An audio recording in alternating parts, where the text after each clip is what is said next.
तो नमस्कार सांग मैंने चलन जान आज दिन गुरुत्वपूर्ण खबर गुड़िक कौन कौन रही पूर्व जब आप चैनल टी सब्सक्राइब कर नथिबे तो चैनल टी निहाती सब्सक्राइब करनी। तो चलो नजर पके आज बड़ खबर कौन रही। आसंता 15 रु राज्य में बिजुली घड़घड़ी सह वर्षा संभावना। आसंता 15 रु राज्य में विभिन्न स्थान में वर्षा हेबो। आसंता 15 रु 19 तारिख मध्य राज्य अधिकांश स्थान में वर्षा हेबा नहीं पाणीपाग विभाग पूर्वानुमान करिछि।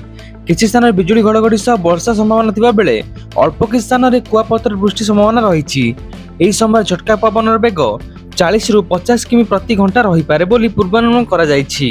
उपर वायुमंडल रे वायु प्रवाह रे असंगति एवं ट्रफ लाइन अर्थात निम्नचाप रेखा प्रभाव रे एही वर्षा संभावना हेबा देखा देइछि।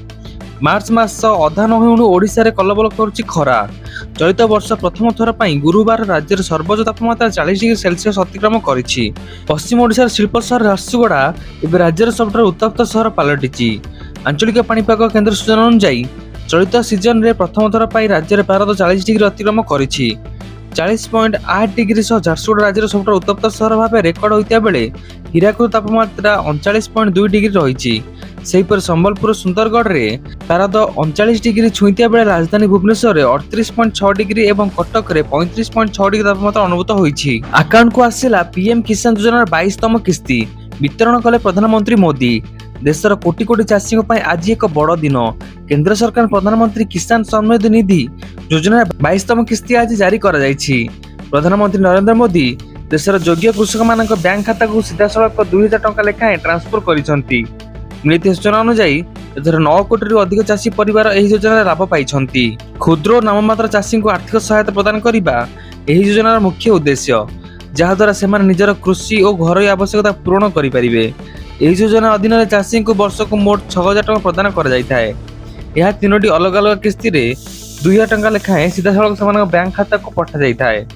पीएम किसान योजनार किस्ती जारी होगा पर सरकार पक्षर पंजीकृत रजिस्टर मोबाइल नंबर को एक स्वतंत्र मेसेज पठा जायथाय। यह सब बैंक पक्षर मध्य खाताधारी निकट को टंका जमा होबार मेसेज आसी थाए। तेणु हिताधिकारी मान निजे मोबाइल मेसेज चेक करी 22तम किस्ती टंका आसी कि नहीं जानि परिबे। ईरान वैदेशिक मंत्री पुणी कथा हेले एस जयशंकर। भारतर वैदेशिक मंत्री एस जयशंकर शुक्रवार राति ईरान वैदेशिक मंत्री आरागाची सहित पुणी थे कथा होइचंती। द्विपाक्षिक संपर्क एवं ब्रिक्स संबंधी प्रसंग पर आलोचना करिसंती। वैदेशिक मंत्रालय गुरुवार कहिछि जे बढ़ुथिबा आंचलिक उत्तेजना मध्य वैदेशिक मंत्री एस जयशंकर तांको ईरानी प्रतिपक्ष सद्य आवास अरगाची सहित सामरिक सुरक्षा एवं भारत शक्ति सुरक्षा विषय आलोचना करिसंती। एमईए मुखपात्र रणीधर जयसवाल कहिसंती जे जयशंकर एवं अरगाची सामुद्रिक सुरक्षा एवं शक्ति जोगाण प्रसंग आलोचना करिसंती। वैदेशिक मंत्री डॉक्टर एस जयशंकर एवं ईरान वैदेशिक मंत्री गत किछ दिन मध्य 4 थर आलोचना करिसंती। पूर्व आलोचना सामुद्रिक सुरक्षा एवं भारतर शक्ति सुरक्षा सहित जड़ित प्रसंग उपर आलोचना होइतिला। पेजेशकियान सहित कथा हेले मोदी। प्रधानमंत्री नरेंद्र मोदी गुरुवार ईरान राष्ट्रपति मासूद पेजेशकियान सहित फोन जोगे कथा होइतिले। ईरान युद्ध आरंभ होबा परे प्रथम थर पई प्रधानमंत्री मोदी राष्ट्रपति पेजेशकियान सहित कथा होइचंती। युद्ध को 13 दिन बीतिथिया बेले पश्चिम एशिया उपस्थित गंभीर परिस्थिति प्रसंग में दुई नेता आलोचना करथिया जणा पड़िछि। प्रधानमंत्री बढ़ी चलती उत्तेजना साधारण नागरिक जीवन हानि एवं साधारण मृत्यु क्षति उपर चिंता प्रकाश करिसंती।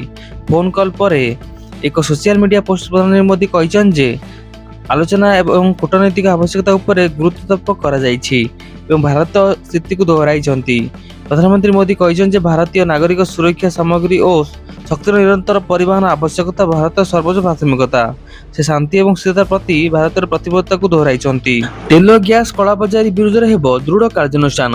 सबु राज्य सरकार को दियाइछि निर्देश। तेल गैस कलाबजारी विरुद्ध रे दृढ़ कार्यानुष्ठान हेबो। पेट्रोलियम मंत्रालय जुग्म सचिव सुजाता शर्मा एही सूचना दैछंती। कलाबजारी किंबा बेआईन भावे गच्छित रखिले कड़ा एक्शन हेबो। कड़ा एक्शन नेबाकू सबु राज्य सरकार निर्देश दिया जायछि।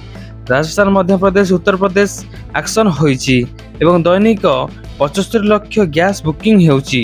पूर्व 50 लाख हेउतिला। आतंकित होई आदो गैस बुकिंग करंतु नाही। देशर तेल और गैस कौन अभाव नाही। कौनसी गुजब उपरे आदो विश्वास करंतु नाही। विशोधनागार गुड़िक अशोधित तैलर पर्याप्त परिमाण रही। टीएमसी प्रतिनिधि को समय देले राष्ट्रपति। तृणमूल कांग्रेस टीएमसी प्रतिनिधि दल राष्ट्रपति द्रौपदी मुर्मू को साक्षात करने चाहते କିନ୍ତୁ ସମୟ ଅଭାବ ଦର୍ଶାଇ ରାଷ୍ଟ୍ରପତି ଭବନ ପକ୍ଷରୁ ମନା କରାଯାଇଛି। ଗତ 7 ତାରିଖରେ ରାଷ୍ଟ୍ରପତି ଦ୍ରୌପଦୀ ମୁର୍ମୁ ପଶ୍ଚିମବଙ୍ଗ ଗସ୍ତ ବେଳେ ପ୍ରୋଟୋକଲ ଭଙ୍ଗ ଓ ରାଷ୍ଟ୍ରପତିଙ୍କ ଅସମ୍ମାନ ଅଭିଯୋଗ ନେଇ ରାଜନୈତିକ ମହଲରେ ସମ୍ବିତପନ ସୃଷ୍ଟି ହୋଇଥିଲା। ଏହାପରେ ରାଷ୍ଟ୍ରପତିଙ୍କୁ ସାକ୍ଷାତ କରିବା ପାଇଁ ରାଷ୍ଟ୍ରପତି ଭବନ ପକ୍ଷରୁ ଟିଏମସି ପ୍ରତିନିଧିଙ୍କୁ ସମୟ ନ ଦିଆଯିବା ଘଟଣାକୁ ନେଇ ଚର୍ଚ୍ଚା ଆରମ୍ଭ ହୋଇଛି। ପଶ୍ଚିମବଙ୍ଗ ସରକାରଙ୍କ ପକ୍ଷରୁ ନିଆଯାଇଥିବା ଉନ୍ନୟନ ପଦକ୍ଷେପ ସମ୍ପର୍କରେ ରାଷ୍ଟ୍ରପତି ଦ୍ରୌପଦୀ ମୁର୍ମୁଙ୍କୁ ଅବଗତ କରିବା ପାଇଁ ଗତ 9 ତାରିଖରେ ଟିଏମସି ଚିଠି ଲେଖି ସମୟ ମାଗିଥିଲେ। ରାଷ୍ଟ୍ରପତି ଭବନ ପକ୍ଷରୁ ସମୟ ଦିଆ ନ ଯିବା ପରେ ପୁଣି ଅନୁରୋଧ କରି ଟିଏମସି ପକ୍ଷରୁ ଚିଠି ଲେଖାଯାଇଛି। 2 ବର୍ଷରେ 19,000 ଲୋକ ଛାଡ଼ିଲେଣି ନିଶା, ଉତ୍ତର ଦେଲେ ମନ୍ତ୍ରୀ। 2 ବର୍ଷରେ 19,395 ଜଣଙ୍କୁ ନିଶାମୁକ୍ତ କଲେଣି ରାଜ୍ୟ ସରକାର। ନିଶା ନିର୍ମାଣ କେନ୍ଦ୍ର ଦ୍ୱାରା 19,395 ଜଣ ହେଲେଣି ନିଶାମୁକ୍ତ। ବିଧାନସଭାରେ ମନ୍ତ୍ରୀ ନିତ୍ୟାନନ୍ଦ ଗଣ୍ଡକ ଲିଖିତ ଉତ୍ତର ଦେଇଛନ୍ତି। ଗଞ୍ଜାମ ଜିଲ୍ଲା ସର୍ବାଧିକ 6,093 ଜଣଙ୍କୁ ନିଶାମୁକ୍ତ କରାଯାଇଛି। ରାଜ୍ୟରେ ମୋଟ 55ଟି ନିଶା ନିବାରଣ କେନ୍ଦ୍ର ରହିଛି। ରାଜ୍ୟସଭା ନିର୍ବାଚନରେ କ୍ରସ୍ ଭୋଟିଂ ଡର। ନିର୍ବାଚନ ପାଇଁ ଆଉ 2 ଦିନ ବାକି ଥିବା ବେଳେ ବିରୋଧୀଙ୍କୁ ଘାରିଛି ଘୋଡ଼ା ବେପାର ଭୟ। କଂଗ୍ରେସ ବିଧାୟକ ଧରି ପିସି ସଭାପତି ବେଙ୍ଗାଲୁରୁ ହୋଟେଲକୁ ଯାଇଥିବା ବେଳେ ଏପଟେ ବିଜେଡି ବିଧାୟକଙ୍କ ସହ ଟଚ୍ରେ ନବୀନ। ସେପଟେ ବିଜେପି ପାଇଁ କ୍ରସ୍ ଭୋଟିଂ ଡର ନଥିଲେ ମଧ୍ୟ ଦଳର ସମସ୍ତ ବିଧାୟକଙ୍କୁ ପାରାଦୀପର ଏକ ତାରକା ହୋଟେଲକୁ ନେବାକୁ ନିଷ୍ପତ୍ତି ନେଇଛି ବିଜେପି। ଏହାର ଭିତରେ ବିଜେପି ଜାରି କରିଛି ହୁଇପ୍। ସରକାରୀ ଦଳ ମୁଖ୍ୟ ସଚେତନ ସରୋଜ ପ୍ରଧାନ ହୁଇପ୍ ଜାରି ରଖିଛନ୍ତି। ଆସନ୍ତା 16 ତାରିଖ ଅର୍ଥାତ୍ ରାଜ୍ୟସଭା ନିର୍ବାଚନ ଦିନ ସମସ୍ତ ବିଜେପି ବିଧାୟକମାନେ ବିଧାନସଭାରେ ଉପସ୍ଥିତ ରହିବାକୁ ନିର୍ଦ୍ଦେଶ ଦିଆଯାଇଛି। ଓଡ଼ିଶା ରାଜନୀତିର ଇତିହାସରେ ନୂଆ ଅଧ୍ୟାୟ। ରାଜ୍ୟସଭା ନିର୍ବାଚନ ପାଇଁ ଆରମ୍ଭ ହେଲା ରିସର୍ଟ ପଲିଟିକ୍ସ, ଘାରିଛି ଘୋଡ଼ା ବେପାର ଭୟ। ବେଙ୍ଗାଲୁରୁ ଏକ ତାରକା ହୋଟେଲରେ କଂଗ୍ରେସର 8 ବିଧାୟକ।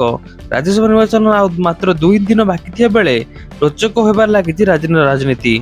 କ୍ରସ୍ ଭୋଟିଂ ଡରରେ ନିଜ ବିଧାୟକଙ୍କୁ ଏକାଠି କରିବାକୁ ସବୁ ଦଳ ପ୍ଲାନ୍ ପ୍ରସ୍ତୁତ କରୁଛନ୍ତି। କଂଗ୍ରେସ ହୁଇପ୍ ଜାରି କରିବା ପରେ ବି ବିଧାୟକଙ୍କ ଉପରେ ଭରସା ନ ରଖିପାରି 8 ଜଣ ବିଧାୟକଙ୍କୁ ଧରି ଖୋଦ୍ ପିସି ସଭାପତି ବେଙ୍ଗାଲୁରୁ ଯାଇଛନ୍ତି।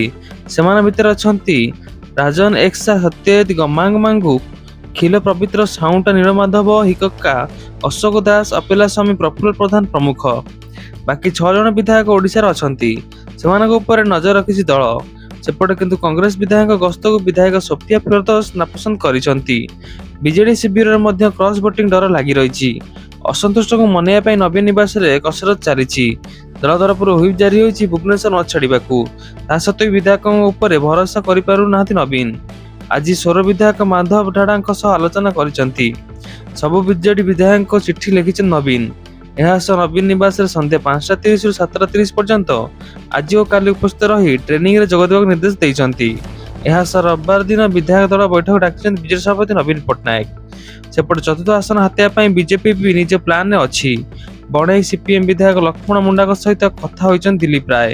ଆସନ୍ତାକାଲି ରାଜ୍ୟ ସରକାର କାର୍ଯ୍ୟାଳୟରେ ବିଜେପି ବିଧାୟକ ଦଳ ବୈଠକ ବସିବ। ବୈଠକରେ ରାଜ୍ୟସଭା ପ୍ରଭାରୀ ପ୍ରମୁଖ ଏବଂ ରାଜ୍ୟ ମୁଖ୍ୟମନ୍ତ୍ରୀ ରାଜ୍ୟସଭା ପ୍ରାର୍ଥୀ ଉପସ୍ଥିତ ରହିବେ ବିଧାୟକମାନଙ୍କ ସହ ଆଲୋଚନା କରିବେ। ଏହା ସହ ପାରାଦୀପର ଏକ ତାରକା ହୋଟେଲରେ ସବୁ ବିଧାୟକ ଏକାଠି ହେବାକୁ ବ୍ଲୁ ପ୍ରିଣ୍ଟ ପ୍ରସ୍ତୁତ ହୋଇଛି।